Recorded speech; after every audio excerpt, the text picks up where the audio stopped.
Maayong gabi mga kaigsunan ko na ni Kristo karon tubagon nato ang pangutanan ni Sir Monisha. Ingon siya, si San Pedro dili Katoliko. Tungod kay dili daw siya mukaon sa mga pagkaon sa Katoliko ug hatagan ko niya verse na diha daw mabasa sa Buhat kapitulo 10 bersikulo 14 sa atong basahon no.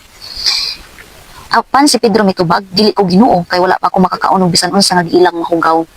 Di ba? So nakalisod man gud yung mga lain ng pagtuo, igsuunan sa lain pagtuo no kay chap-chap man gud ninyo dapat humanon ni ugasan no ang verses no. Ug dili mo mulaktaw-laktaw atong basahon diri atras ta.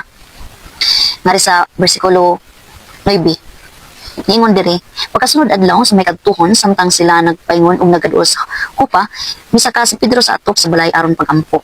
Gigutom siya ug buot mukaon, apan samtang di kay pang pagkaon nakakita siya og panan-awon. Nakita niya nga nagbukas ang langit ug may gituntun nga ingon sa usa ka dakong panapton nga gihiktan sa upat ka eskina. Sa sulod ni ini diha ang tanang matang sa mga langgam naihalas og mga mananap nga mulakat ug mukamang. Unya may tingog nga miingon kaniya. Hala, Pedro, pag-ihaw og kaon. So klaro kay makaigsunan ko na ni Kristo no nagitugutan sa Ginoo pagpakaon ang tanang matang sa mga hayop as long as kaya nato kaunon no. Tungkol kung kaong kag-udi huy para unsa din makauna kay wala na gidili kay tanan man matang ingon dire. So mo ay kagibidin siya na tungod dili Katoliko tungod lang ani. So una sa tanan makaigsunan ko na ni Kristo nagpamatuod unang punto yun na nagpamatuod niya si San Pedro Katoliko. Siya ang gibinlan sa Ginoo sa mga yawe. O klaro kay mabasa nato sa San Mateo kapitulo 16 bersikulo 18 ngadto sa 19 ingon. Kung ikaw mao si Pedro, ibabaw nining bato, tukuron ko ang akong simbahan, ug bisan gani ang kamatayon dili gayud makabuntong niini. Ihatag ko kanimo ang mga yawi sa gingharian sa langit. Ang imong idili dinhi sa yuta, idili usab padto sa langit. O ang imong itugot dinhi sa yuta, itugot usab dito sa langit. So klaro kay mga kaigsunan ko na ni Kristo nga si San Pedro ang gihatagan sa Ginoo og mga susi, wala siya nag-ingon na magpaduplikit ang mga laing sekta. So ang Katoliko siya ang gibinlan.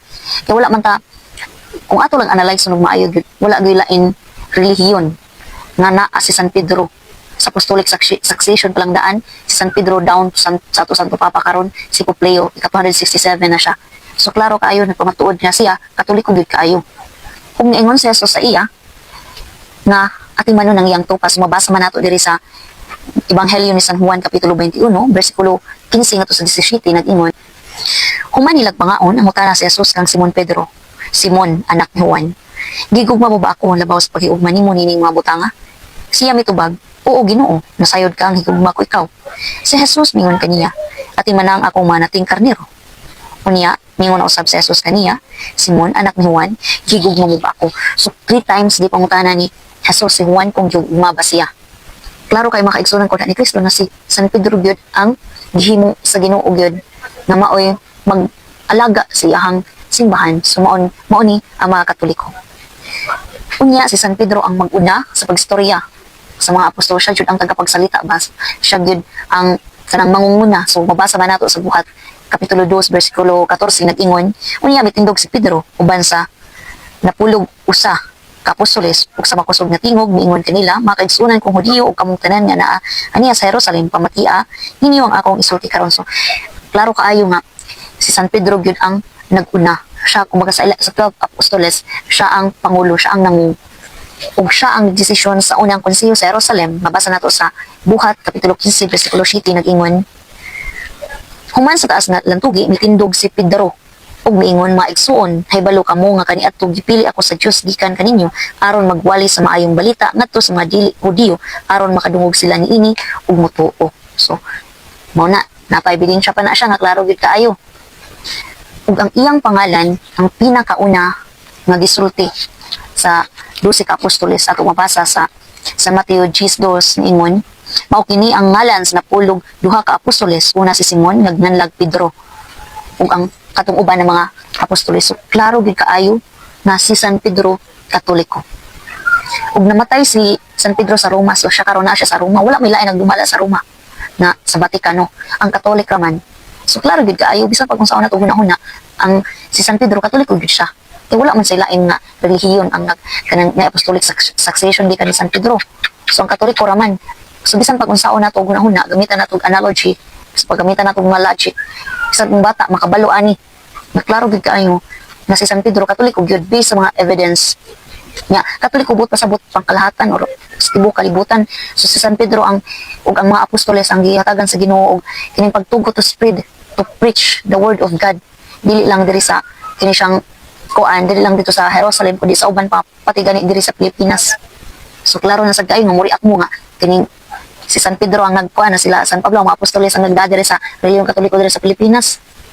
Pabasa nato kinsa man nagdadiri, di ba sila Magellan ang nagtatag sa Christianity diri ato March 1521 diri sa Pilipinas. O so ato basahon na taga-asa man na sila kini siyang Magellan, di ba taga Spain sila sa Espanya. Ato mabasa diri sa basahon sa taga Roma kapitulo 15 bersikulo 28 nag-ingon, kung mahimo ko na kini ug ikahatag ko na kanila ang mga hinabang nga giamot alang kanila, mugikan ako paingon sa Espanya ug muhapit unya ako kaninyo. So, klaro kay mga igsuunan nga si San Pedro Katoliko kay tanan iya jud gilibot o dili lang siya mismo, dili lang ang iyang lawas kundi ang iyang mga tatagan og kanang authority pod na mo-preach, spread the word of God.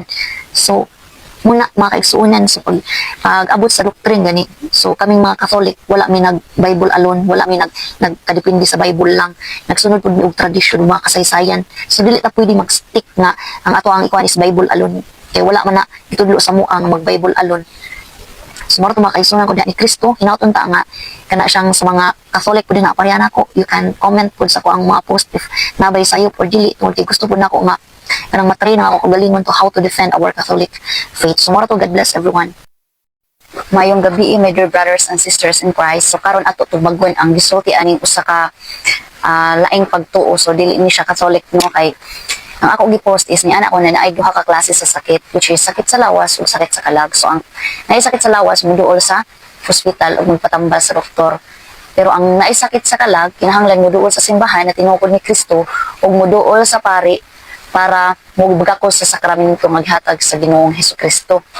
So ingon siya na iniyag ingon niduol ko no og pari namatay noon. So mao na mga kaigsuunan ko da ni Kristo na apoy point gamay si brother no, nasa siya point gamay tungod kay Muslim manggod sa tua muduol ta og sakramento bitaw kasagaran labi na ng pagpasantulan na no, muduol ta kung magpinal na 50-50 na, muduol ta mo patawag tag pari kung di nakastorya. Okay, para mo kumpisal kay kumpisal confession is one pud na siya sa kining sacrament of healing, confession and kining anointing of the sick and kinang Holy Eucharist no, kanang communion. So mga kaigsuunan ko da ni Kristo at ang tubago ng iyang giingon sa tinuod lang nagtubig ta sa pari muduol kay matud pa sa atong mabasa sa Ebanghelyo ni San Lucas kapitulo 17 bersikulo 14 nag-ingon man nga nakita sila ni Jesus ug giingnan lakaw ug pahiling kamo sa mga pari samtang diha pa sila sa dalan nangaayo na sila. So klaro kay makaigsunan ko din ni Kristo no, na ang giingon diri is lakaw ug pahiling ngadto sa pari, wala na gingon na pahiling ngadto sa kana siyang pastor kanang mga tinukod rag tawo nga mga simbahan no. Unya ikaduha ato kung mabasa sa Santiago no kapitulo 5 bersikulo 14 ngadto sa 16 nag-ingon kung adunay nagmasakiton kaninyo, ipatawag ang mga pangulo sa simbahan aron magampo alang kaniya ug sa ngalan sa Ginoo magdihog kaniya lana. Ang maong pagampo nga inubanan sa pagtuo makaayo sa masakiton. Ang Ginoo mo pahiuli kaniya sa maayong panglawas ug mopasaylo sa iyang mga sala. Busa pagsugiray kamo sa inyong mga sala ug pagampo alang sa usag-usa aron kamo mangayo. Ang pagampo sa tawo nga matarong dakog kahimuan. So mga kaigsuunan ko da ni Kristo, tinaw kaayo nga gipasabot sa tong Ginoong Hesukristo nga muduol sa pari aron pagpahiling og pagsinugiray kamo no sa inyo ang mga sala. Sa ato paghatagan gyud sa Ginoo ug katungod ang pari na mohimong instrumento aron pagpasaylo sa mga sala. So dili na tinuod ang ilagi-ingon nga kay tawo raman, tinuod bitaw kay tawo raman. Kay tawo raman, pero ang mga pari man gud mao man gud nagatagan sa Ginoo og instrumento nga mopasaylo sa tuang mga sala. Kay hatagan gani sa Ginoo si San Pedro katungod na magunit siyang Yahweh ato sa gingharian sa langit. Sa ato pamabasa sa San Mateo kapitulo 16 bersikulo 18 nag-ingon nga ikaw Pedro ibabaw nining bato tukuron ko ang akong simbahan ug bisan ang ganghaan sa impyerno dili makabuntog niini. So tungod kay ang Ginoo na mismo ang naghatag og otoridad sa atong unang papa nga si San Pedro.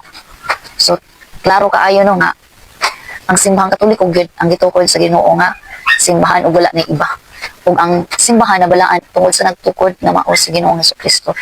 Good morning everyone. So karon kay Sunday, so hinaut unta nga nanimba ang tanan. So Sunday, adlaw nga Domingo, ang adlaw nga igpapahulay, ang adlaw kung diin musimba ang mga tinun-an ni Kristo. So ang mga sumusunod ni Kristo mao ang mga Catholic people, ang mga Katoliko. Nganong Domingo man musimba ang mga Katoliko? So ang adlaw nga Domingo, dili lang na siya simple nga adlaw kundi gipili gyud na sa Dios based sa Bible and tradition. Una, maong adlaw nga Domingo ang ipapahulay tungod kay mao na siya ang Lord's Day. So adlaw sa atong Ginoo. So mabasa nato sa San Mateo chapter 28 verse 1 nag-ingon, unya milabay ang adlaw nga igpapahulay sa pagkadlawon sa adlaw Domingo. Maayong balita Biblia. Si Maria Magdalena ug ang laing Maria nangadto aron pagtan-aw sa lubnganan. So ato mabasa diri sa Maayong balita Biblia no. Literal jud kay nag-ingon diri sa adlaw Domingo. Sumo na nga klaro kaayo nga ang adlaw nga Domingo mao gid adlaw nga igpapahulay kay sa bag-ong kasabutan gibag-o sa Ginoo ang Sabat or ang adlaw nga igpapahulay dili na Sabado kundi Domingo na. Para sa unang mga Kristiyano, dako ni siya nga pagdiriwang kaysa sa Sabat. Ito yung tinatawag na bagong paglikha dahil binuhay tayong muli kasama si Kristo. Sa adlaw nga Domingo pod nagtipon-tipon ang mga apostoles aron pagpikas-pikas sa pan. Mabasa nato sa Buhat chapter 20 verse 7 nag-ingon, sa unang adlaw sa semana, so unang adlaw sa semana, nagtigom kami aron pag-ambit sa balaang panihapon.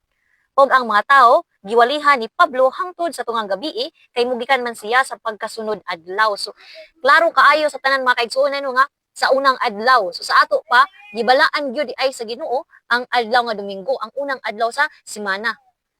Dugang pa nga timailhan, sa ato pud mabasa diri sa 1 Corinto chapter 16 verse 2 nag-ingon, sa unang adlaw sa matag semana ang usag-usa kaninyo magahin gayud og kwarta sumala sa inyong kinitaan ug tigumon kini aron maandam na inig-anha ko.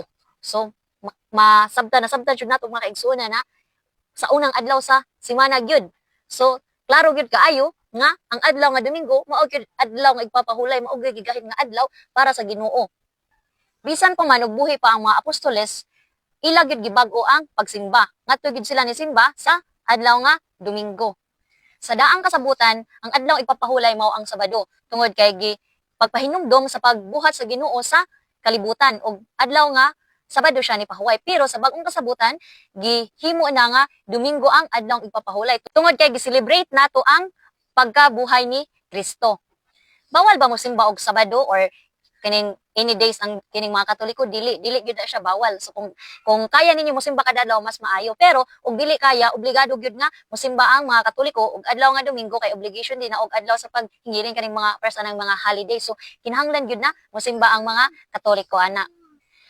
Ang adlaw nga Domingo wala na gisimba sa Domingo ang adlaw mismo kundi gibalaan sa mga Katoliko ang pagkabuhay sa atong Ginoo, ang pagkatawo sa atong Ginoo, the Lord's Day. So mao na ang gisimba sa mga Katoliko is not the sun in Sunday, but gibalaan sa mga Katoliko ang muling pagkabuhay sa ating Panginoong Hesukristo. So mao ra to, God bless everyone. Hinaut unta nga dili nato kalimtan ang pagsimba kay mas nindot gyud kay paminaw nga makasimba ta, makakaunta sa lawas ug dugo ni Kristo. So God bless everyone and happy Sunday. Thank you for watching.